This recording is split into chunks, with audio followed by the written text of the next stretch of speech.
And now we're going to move on to session number 5. The title is From Surviving to Thriving, Breaking Through Barriers for Autistic Medical Trainees to Succeed in Medicine. And this session will be moderated by Nikhil Rao, who will introduce himself and the panelists. Take it away.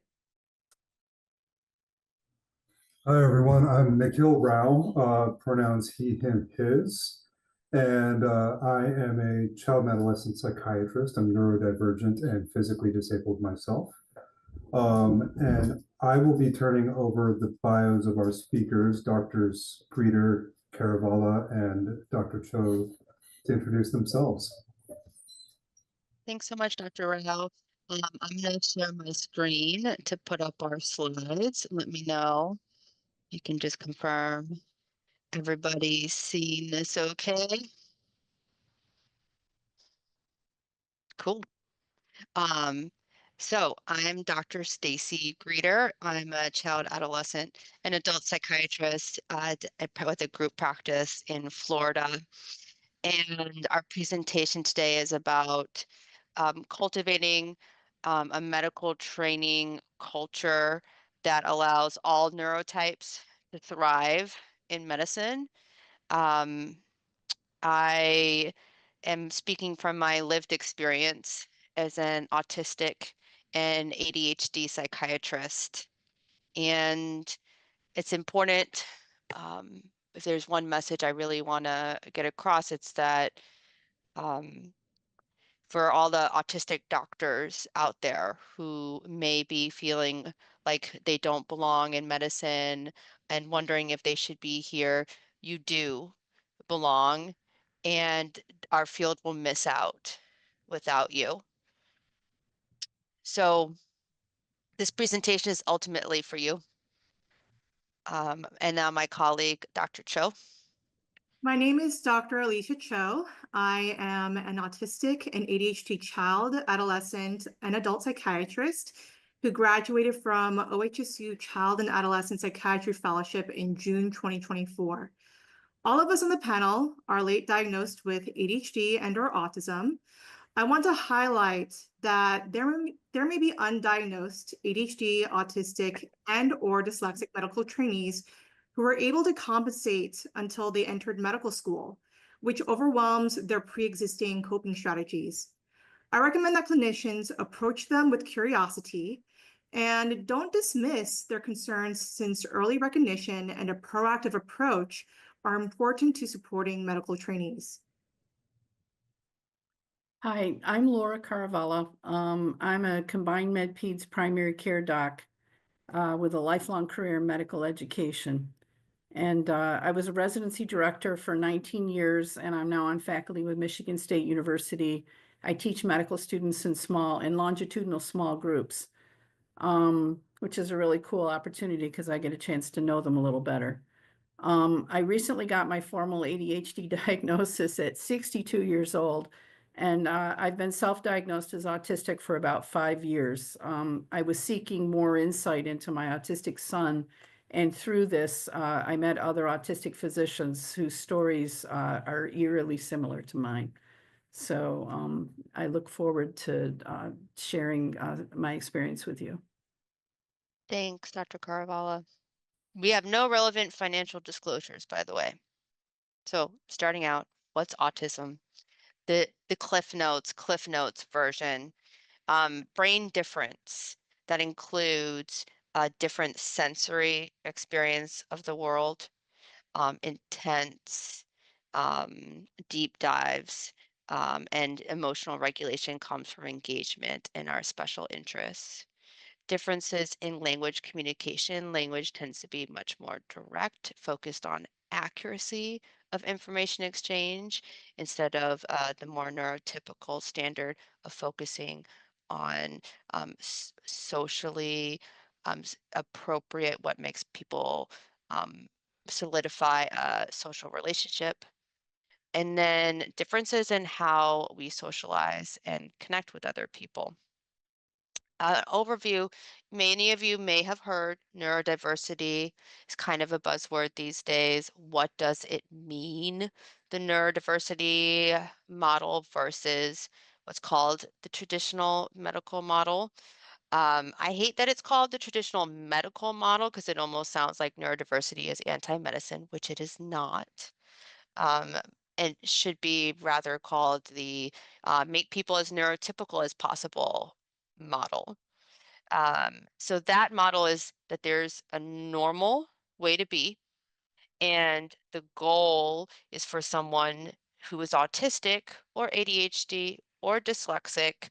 Many different, those are all examples of neurodivergence, which refers to someone who has a brain that's different from the most common brain type. So in the traditional model, the goal would be to make someone appear as close approximation to neurotypical as possible. Whereas in the neurodiversity affirming model, we recognize that diverse brain types are really desirable and offer lots of benefits with various different strengths and vulnerabilities. And the goal is for an autistic or other type of neurodivergent person to be their most authentic, functional, and fulfilled self. So we're trying to move medicine in that direction, side note. So that's a picture of me. I don't know, age 4, 5-ish. I was in ballet. This is shortly before I actually got kicked out of ballet for not paying attention and following directions. I was very early diagnosed ADHD. It was obvious to everyone. And the way ADHD was explained to me as a child, I'm going to express this with all the grace and compassion for people back in the 80s when I was a kid, by the way, was that you have a chemical imbalance in your brain, Stacy. You got to take these meds to fix this chemical imbalance so that you can be less annoying to people. And it's not going to completely fix you, of course, but it'll help. And it was because you were such a premature baby, your brain was underdeveloped.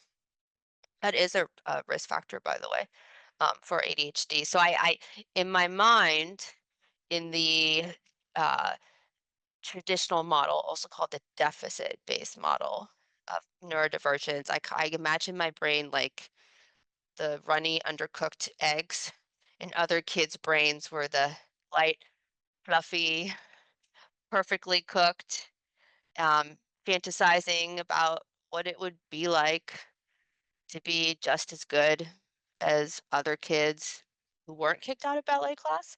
And my mind intensely observed other people to figure out what they needed from me to avoid rejection, how thus becoming a child psychiatrist later in life. Now, contrasting this perspective from my autism diagnosis at age 40, um, it was like finding my neurological home. And I I was seeing myself and my experiences mirrored in the stories of my autistic neurokin, um, like discovering a new owner's manual for my brain that was different. Um, so I could get more effective self-care, greater fulfillment. It freed myself from trying to act like this fantasy neurotypical doctor was the right way to be supposedly. And I was there was some grief um for time lost and also some loss of my patience when I wasn't free to practice medicine authentically and autistically, uh, because I wasn't able then to bring my full self to the table like I am now. Um, and so I do feel really driven to speak and empower more autistic doctors to bring their whole autistic selves to practice. And that brings us to the strengths of autistic medical professionals. Now, it is rather um, not widely known that medicine as a profession self-selects for a lot of autistic traits. For example, autistic minds tend to be intensely invested and curious about a particular area of special interest. Commonly the human body, for us psychiatrists, maybe the human mind, we feel deeply for the underdog, the vulnerable patient. And we tend to have very acute pattern recognition, perceiving patterns that others may not. We develop an encyclopedic level of knowledge in our area of special interest and tend to be detail oriented.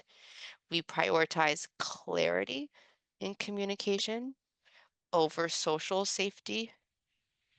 Great for communicating with patients, maybe a struggle when communicating in a neurotypical hierarchy. And we can talk about maybe socially taboo topics more easily because we're less automatically influenced by social norms.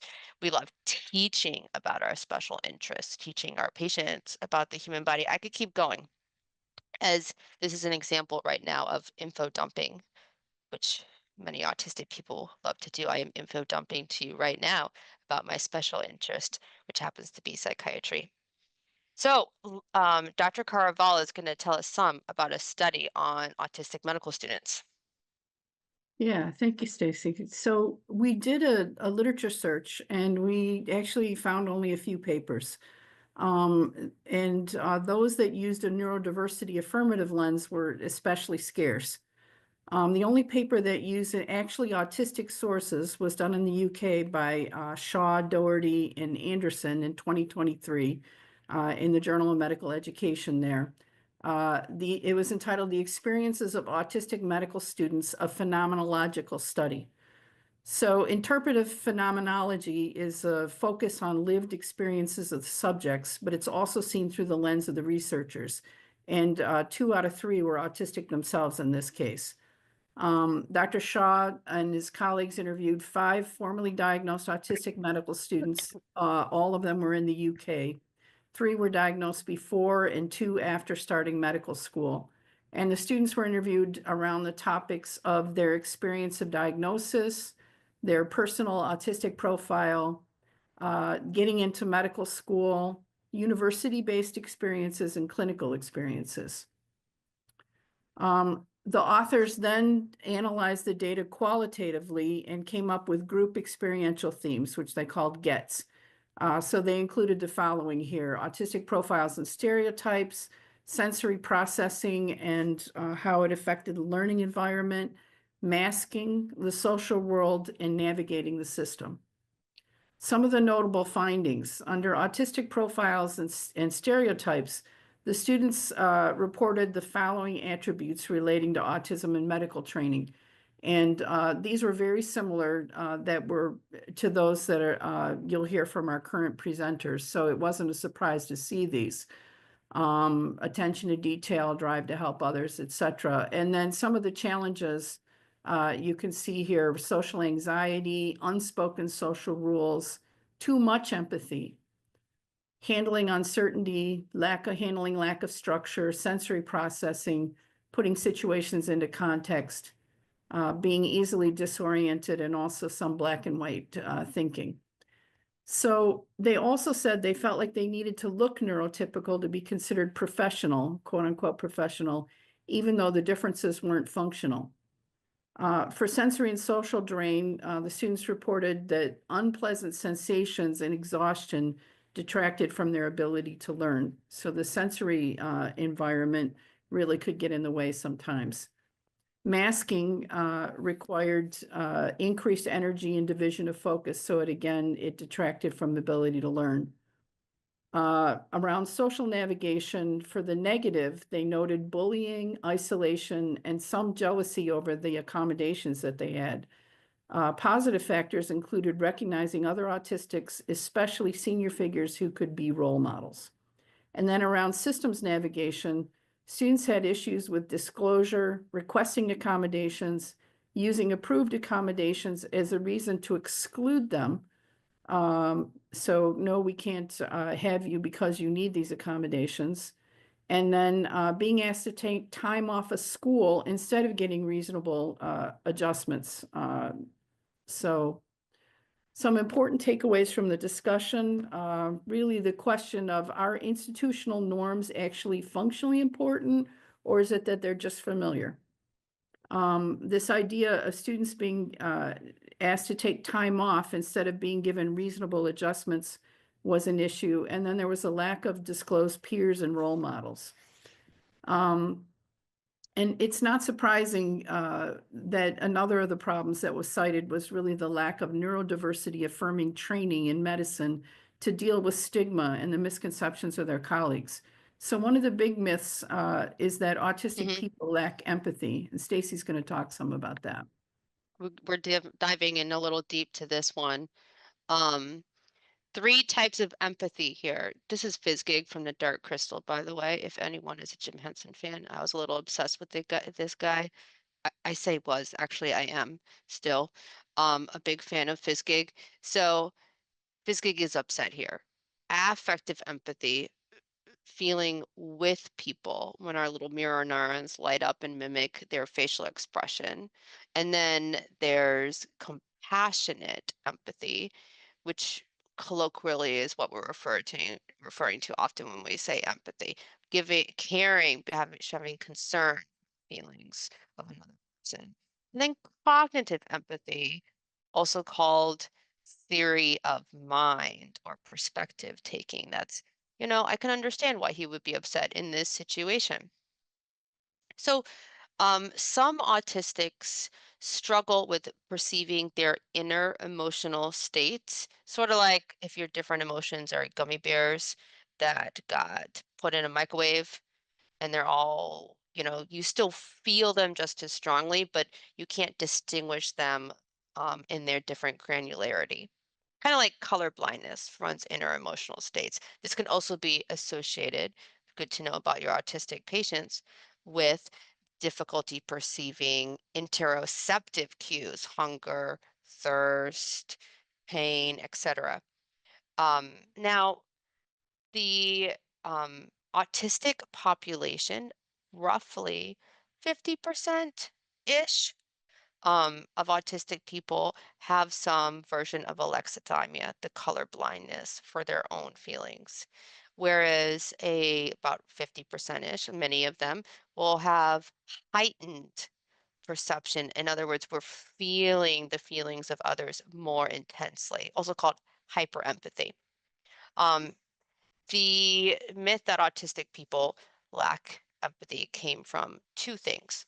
One, early studies that base the diagnosis of autism on the select subset of autistic people who struggled with severe alexithymia. Thus, it wasn't that they didn't care about other people's emotions. They were having trouble picking up on both their emotions and those of others. Now we know that's just a small subset of autistic people. And that perspective taking, understanding the perspective of another person, is complicated by not sharing the same neurotype. The double empathy problem by Milton, you can read about in his study. He showed that autistic people actually had more accurate perspective taking, that is, understanding the perspective of another, when paired with another autistic person compared to someone who is non-autistic. Whereas across neurotypes, autistic to non-autistic, it was a struggle. So thus, reframing the lack of empathy as a neurotype mismatch. And that just explains that more. So Alicia is going to tell us a little more about double empathy. Yeah, so as we have seen in the double empathy studies, communication between similar neurotypes tend to be more effective with less misunderstanding. Thus, autistic doctors may have a unique position to authentically connect with autistic patients. So we are seeing how autistic clinicians enrich the practice of medicine, but tragically, we lose autistic physicians at a higher rate than other doctors. Like one study, Shaw's study in 2023 actually found 77% of autistic physicians had considered suicide, whereas 24% had attempted. So how do we create training environments and also clinical practice environments to retain and sustain autistic medical professions? Um,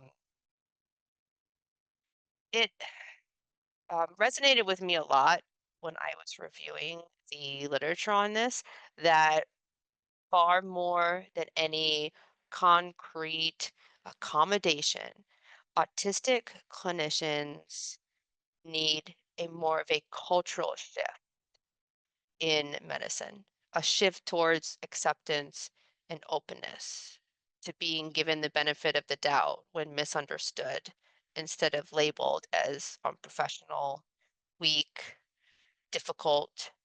And we're going to discuss all these in different detail today. In um, my own private practice, I'm doing psychiatry. I feel like a fish in water. But when I was in my medical training, definitely I was more like a fish stranded on land. I always emphasize the skill set needed to practice medicine is very different than the skill set needed to get through our medical training system. Practicing medicine entails a keen, deep understanding of medical science, whereas to get through medical education, you need a keen awareness and understanding of medical culture. In practicing medicine, egalitarian treatment of each individual patient is really a strength, whereas in completing medical education, we need to know how to relate to individuals differently depending on their standing within the social hierarchy of the academic system. And while practicing medicine really values authenticity, humanity, being open and curious, when completing medical education, um, we're taught to be professional.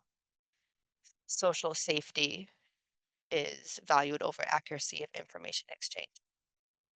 Um, and, and an interesting tidbit also from Shaw's study is that autistic doctors commonly reported much more challenges from the judgment and attitudes of colleagues and administration, but not with their patients so much. I think one of my greatest strengths as a psychiatrist and greatest vulnerabilities as a medical student and resident was that I naturally talk to people pretty vulnerably and openly and authentically, irrespective of a social hierarchy. I have to put a lot of effort, um, extreme effort to give extra change my level of social deference depending on the relationship. And so patients love this, attendings not so much. Um,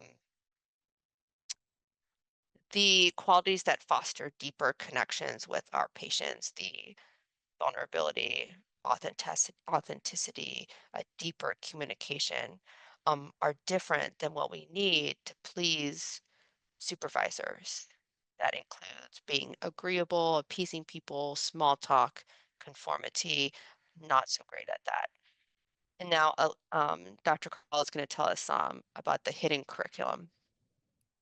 Yeah, so I think the hidden curriculum, this concept has been around, I think, for a couple of decades, but it's certainly in play in medicine. So there's all of the explicit messaging that goes on, and then there's the implicit messaging, and that really becomes a question of understanding the culture. So there can be, as we talked about, there can be a big difference between practicing good medicine and fitting into medicine and organizational culture.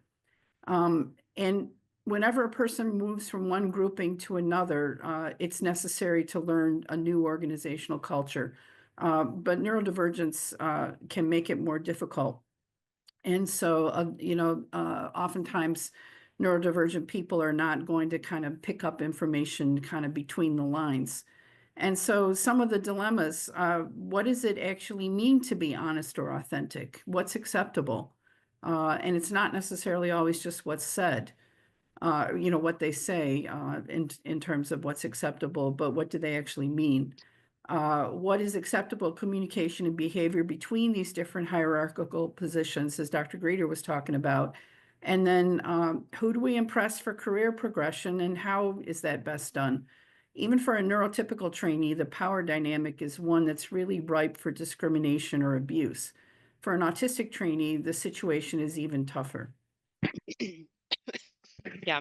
And so I think reformed culture of medicine, where it's more okay for everyone of all neurotypes to directly state their needs would help. And it's not just about the students. Maybe it's okay for an attending who prefers not to be asked questions by their med student to state this as a need during their practice. I think both attendees and trainees would benefit from a medical culture with less pressure to say and do what is politically correct and more freedom for all medical professionals to accommodate themselves. Which brings us to purpose-centered professionalism. And I have to find that slide because I guess we got out of order here. Sorry. Oh, no Hang worries. on there with me. Oh, you saw it? Oh, there it is. There it is. So one of the ways as a program director and as a faculty member that I try to actualize a safer learning for my trainees and for my patients is really through the concept of professionalism as being purpose-centered. So professionalism, if we can agree that the purpose of medicine is to enhance the health of our patients, then a behavior is professional if it augments that goal, and it's unprofessional if it detracts. So this allows for stylistic differences that are still effective to be accepted, and also moves us towards a deeper understanding of professionalism. So patient well-being is at the center, and then moving beyond rigid things like dress codes, absolute timeliness, other sorts of superficial professionalism measures. So the other thing is that purpose-centered professionalism allows a trainee to understand why a particular rule is in place. And it makes it difficult to argue because we're all agreeing on the goal. So when it's connected to patient care, it becomes in a much easier conversation, certainly as faculty.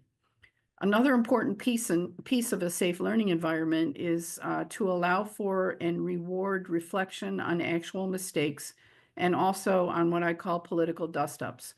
So the trainee should have a safe place to proactively report any problems, hopefully before they get into a bigger mess. They should be able to ask questions in real time, and they should have a mentor approach when they fear something negative happened, either with patient care or with politics. And also to trust that if they did their best effort in real time, they wouldn't be unduly punished. So really the intent is very important. And yeah, so really we need better mentoring. So I'm going to turn it over to Dr. Which Dr. Caravallo Greeter. provides Right. awesome mentoring. All right, going back where we were. Okay, so Dr. Caravallo brought up these, what did you call them? Political snafus. And the pretty universal to the autistic experience is that of being misunderstood. I really want to understand your clinical thought process in detail. Can be misunderstood as questioning my medical authority. Or we think everyone is going to appreciate so much that we have this very interesting medical piece of information to share, and misinterpret it as showing off to advance your standing in the social hierarchy. I went through a process of, I think, recovery from my medical training with a lot of help from a therapist too. Yay for getting individual psychotherapy if you have the opportunity to do that. And to kind of learn how to not waste energy trying to be a neurotypical um, way of practicing psychiatry. And when I'm free of those expectations, I definitely connect more deeply with my patients. So, autistic special interests have come up before, and because we're really intensely passionate about our interests, and it's not just a passion, it's that we use engagement and collection of knowledge about this special interest to emotionally regulate ourselves. It's more like a need. And we have a monotropic attention style, which means that we get, it's like a almost like a gravity vortex that drives us towards learning more about our special interest. And we may be so focused on that that we miss an edgy attending giving us a look that doesn't show up on our radar. Also, the internal experiences of an autistic clinicians are different than the neurotypical experience. And I mean, I remember those 10-hour transplant surgeries, and the attending turns to you and they ask, do you want to go home? Or do you want to stay and watch another 10-hour liver transplant? Now, keep in mind, my special interest is psychiatry. I, I know the preferred response is to pretend that I'm absolutely fascinated by liver transplants and impervious to sleep deprivation. But saying this politically correct thing takes intense emotional toll. It feels dishonest to us as autistics. We are faced with so many injustices in the practice of medicine. Autistics and ADHDers, by the way, feel this divide between the care that our patients need and the care that the medical system allows us to provide more intensely, more painfully. We also call this moral injury in the system. As we noted before, many autistics experience hyperempathy and may feel the suffering of our patients more acutely because of our sensitivity to and intolerance of dishonesty, unfairness, and injustice. We tend to challenge systems to grow, change, and improve. And this may not make you popular. The response to this is going to depend on the training program's openness versus rigidity of their hierarchical power structure. I think we really need a balance of neurotypical doctors helping systems to remain stable.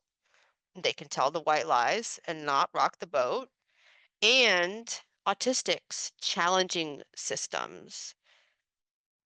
So, however, both neurotypical and autistic trainees benefit when training programs value openness to new ideas and lead with curiosity prior to judgment. It's just that the training programs with the rigid hierarchy and tolerance of difference and that are quick to judge are particularly even more toxic to autistic docs.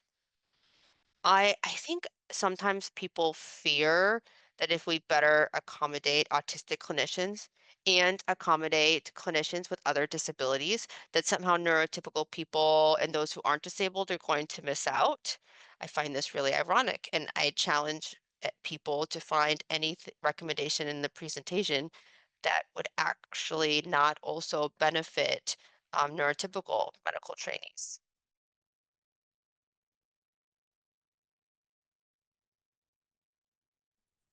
I knew I was going to do that. It's So when okay. choosing a residency or other training position, um, not all programs are the same. And I think it's important to be aware of the culture of the program and to look for some of the characteristics that we just described. And trainees can get that sometimes by talking to interns. They can talk to other medical students. So there are ways for them to get this information.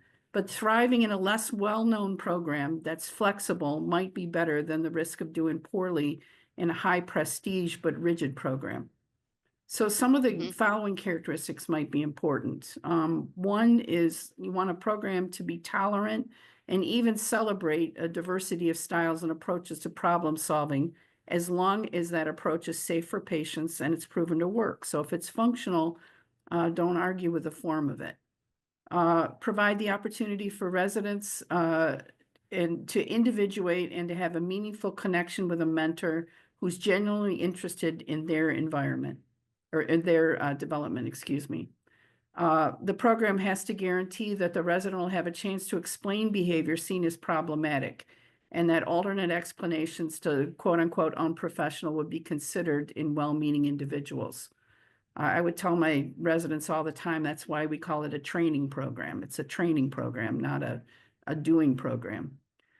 Patient safety and trainee learning should be valued above faculty politics or financial considerations. Anything otherwise can potentially put the commonly noted justice sensitivity up against politics, and it really causes a lot of dissonance for autistic trainees. Ideally, a program should be open to suggestions for change from all participants. So a flatter hierarchy would oftentimes be helpful for neurodivergent trainees. And the program should have a mechanism for needed accommodations that don't impact patient care. So Dr. Cho is going to talk some more about accommodations. Autistic individuals experience sensory challenges in diverse ways, often involving hypersensitivity and/or hyposensitivity to the 5 senses: temperature, proprioception, interoception, and pain. This can manifest as being sensory seeking, sensory defensive, or a mix of both. Unmet sensory needs may lead to shutdowns, meltdowns, and burnout. And it's not just the autistic clinician who's missing out when the sensory needs are not accommodated. It's really our patients who are missing out on us being able to bring our full brain to the table when practicing medicine. So direct feedback. Alicia's going to go into more about feedback, but here's examples of feedback I actually got too during training. You're really smart, but slow down, just relax. And I'm thinking, what am I supposed to do? Okay, an example of more specific feedback. When you're a med student answering questions that residents are getting wrong, it makes the residents feel bad, and you need to stop doing that. I would appreciate that. You're clearly brilliant, but you need to be more aware. More direct feedback would look like, it is considered rude to sit down while the attending is standing. Alicia? In my first year of child and adolescent psychiatry fellowship, I experienced some growing pains. This subsequently led to anxiety about therapeutically connecting with my clients. As a result, I reached out to my program for more help. Ultimately, I was late diagnosed with autism and ADHD. This was a light bulb moment for everyone involved and helped create a pathway to getting more support in my education. From my perspective, there are a lot of abstract theoretical concepts taught in psychiatry didactics, but I would question how this would be applied in a clinical setting on a daily basis. I was a theater major at Smith College, so I suspected that I would benefit from role play. As a result, I advocated for role-playing opportunities to practice my interviewing skills. Fortunately, the program was able to bring an improvisation coach. We would practice difficult scenarios that child and adolescent psychiatrists would commonly experience amongst youth and families. This was an important learning experience for me because many trainees may struggle with perfectionism due to fear of making mistakes in the medical field. If programs can integrate more role-playing opportunities to practice interviews, that could help educate trainees regardless of neurotype. If there are ways to deliver or provide a learning environment that accommodates both neurotypical and neurodivergent needs, then everyone wins in the process. Also, extensive mentorship and supervision, including getting real-time, direct, concrete, and specific feedback on video recordings of telehealth therapy sessions, were crucial to learning how to adapt my interview style and therapeutically connect with my clients, regardless of their neurotype. So, whoops, going down to accommodations. Accommodating challenges is a collaborative process. Common challenges in the medical training, regardless of neurotype, include charting and time management. For neurodivergent trainees, these administrative burdens can feel bigger due to the unique ways that their brains process information and details. Autistic individuals tend to have a bottom-up approach to thinking. They look at the details first in order to see the big picture. For instance, I would get feedback that my charts were too detailed and that I should spend less time on notes. This can be addressed with templates, dictation, medical scribes, either in-person or virtual AI scribe, extended deadlines to submit clinic notes, and or administrative support. Otherwise, other challenges include reducing change and unpredictability by having less shifting between different attendings and work sites. This allows the autistic trainee to adapt to the system and the style of the attending. It is also helpful to allow someone to reserve a designated desk space. In my program, it helped to have flexibility in my workspace. Even though I had a private office space, I could also do charting in the fellow console office, which allows body doubling and socialization with my colleagues. In regards to work culture, it is best to give the benefit of the doubt and encourage open, direct communication. Also, it is important to present expectations and core requirements up front. Because I was openly autistic, my attendings and colleagues were able to adapt to my communication needs. For sensory accommodations, it may be beneficial to allow loop earbuds, sunglasses, and fidgets. Personally, I shamelessly wore my sun hat and transition eyeglasses to work. For me, moving from Colorado to Portland was such a huge, like for fellowship training, was such a big sensory difference since I was so used to constant sunshine all year round. Fortunately, my program provided a sat lamp to adjust to the brightness of the room during the winters. I was also given a desk peddler, which helped with my restlessness during long meetings on the computer. For executive functioning support, it is helpful to get reorientation to tasks, pacing a workflow, coach and retriage, increase structure in the curriculum, breaking down large projects to smaller parts, using templates and presenting information in a preferred format, for example, auditory, written, or visual. In my program, the fellows were given funds to spend on anything they wanted. In my case, I used those funds to work with an executive function coach to help with the time management and planning. While I listed some examples of common accommodation challenges, there may be more that I haven't mentioned, mainly because each autistic individual may have different strengths and support needs from one another. Therefore, it is important to create space for continuous assessment of the adequacy and effectiveness of accommodations with room for adjustment. So one point, thank you, Dr. Cho. One point that we did want to make is that with all of the discussion around differences in accommodations, it's important to note that these don't change the necessary level of competence for a medical trainee. So patient safety has to be paramount, and there has to be not undue, unfair interference with the learning of other trainees. But if a difference in procedure doesn't affect patient or other trainee well-being, it should be accepted. And in fact, it's the law per the Americans with Disabilities Act. I think we're nearing the end of time. We're nearing the end, so I'm Take gonna it. wrap us up. Thanks, Dr. Caravallo. So we're gonna skip, but you can check out thinking about pros and cons of disclosing or not disclosing to your patients, your colleagues, attendings.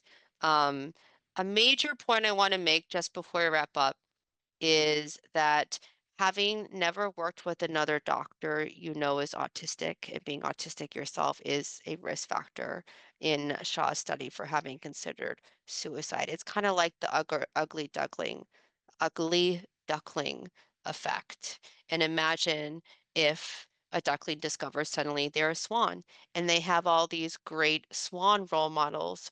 A quote by Shaw that I really found powerful is that witnessing colleagues with whom we can identify, being able to learn from their successes and struggles, may make the difference between leaving a career we dreamed of or pursuing it, more aware of our strengths, our vulnerabilities, and the right to advocate for accommodations.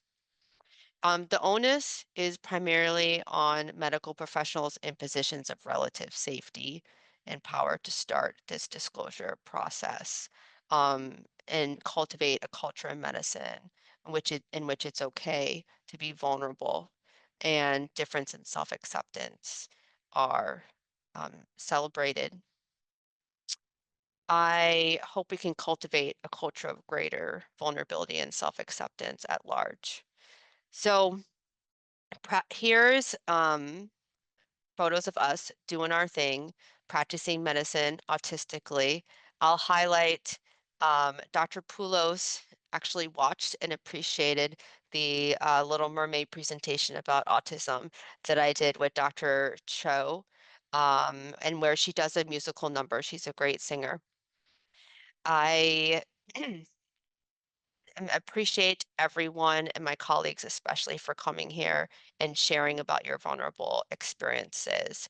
I hope that all autistic medical professionals can experience the freedom and joy of what it is to practice medicine authentically, autistically, and when we grow into a more accepting field, it's not just us as clinicians, but all of our patients and the world at large that really gains a lot. Thank you so much for listening. Here's our contact information. We'll take some questions now. Please don't hesitate to reach out to us. Thank you, everyone, for that amazing presentation. Absolutely wonderful. We only have a few minutes, and there were two themes that emerged both from your talk and that I'm seeing come on over and over in the questions. So I'm just going to pose those to you all Thanks. one at a time. So the first one that came up, and one I identify with as an ADHD doctor, was professionalism being used as a bullying device. And Dr. Caravallo, I'm wondering if you can chime in here on what people can do, what can they actually do when they're in medical school or in a program, and they're able to recognize that professionalism is being used against them. What are their tools to fight back? How can they effectively self-advocate for that? I think if they keep in mind again, you know, that again, as we talked about with this kind of purpose-driven professionalism, that the goal is to take good care of the patients, then you know, first of all, I think people need to have a mentor. You need allies, and having a mentor that you can trust and, you know, feel safe with is really important to kind of talk these things out. But I think, you know, if somebody is saying you're being unprofessional, you might say, you know, please explain to me the impact of this behavior. And if the impact is not bad for the patient and it's not bad for other trainees, then I think it's reasonable to challenge it and to, you know, and to bring that forward. But you have to know your environment, basically. And again, that means it's good to have allies. Whether That it's actually brings going to be me safe or not to bring it forward. Yeah. Right. And that actually brings me to my next question. You know, it was my 8th year as an attending physician, as a 40-year-old man, that I first actually developed a group of friends that were practicing psychiatry that were also neurodivergent and rebelled in their identity. I'd been out for years, but that was the first time I felt connected. I owe all of that to Dr. Greeter, but for people who don't accidentally get looped in by Dr. Greeter, what are ways we can find our community? What are ways that autistic individuals in medicine can identify allies early on in the process in med school and residency when it doesn't seem so easy? Oh, thanks. Thanks, Dr. Rao. And yeah, we have a neurodiversity and psychiatry meetup group. And also there's a what's the name of the Facebook group? Dr. Caravala, the name of the Facebook group that you run. Well, North American Autistic Physicians Advocacy Group. It's a long word, but Yeah, you can reach out to either of us to get linked into that group. And there's Autistic Doctors International Autistic Medical Students Group that goes along with that. There's a lot. There's Not really. oh, it's Ding. There's a bunch of groups on Facebook, basically. So the, you know, Association of Neurodivergent Doctors, So a whole combination of things. Yeah. I think that's really important. Feel But I free to also reach wanted out to us and email us Yeah. if you need that. I just wanted to emphasize what Dr. Greeter had said earlier, though, too, is that how important it is, I think, for senior physicians to disclose if they can, if it's safe. To And mentor. Yes. yeah, yeah, and just, even, I mean, just to put it out there, and then people will find their own way. And I was telling my colleagues too, what happened when I did that is that a bunch of my colleagues started musing about, I wonder, or I have this or I have that. A lot of them had autistic kids, and so it kind of freed them to be able to disclose as well. So it was contagious. Courage is contagious. I think we're a little over time now, but thank you all so much. Thanks, Dr. Rao. Thank you. Thank you. Thanks for having us. Thanks, everyone. That was amazing. I was so inspired by a Fizz gig and Oh, yay. Who is that? all the cuddly little graphics that you had in your slide that Zoe went and got me a stuffed animal. And so thanks. That was awesome. I Thanks, Dr. Poulos.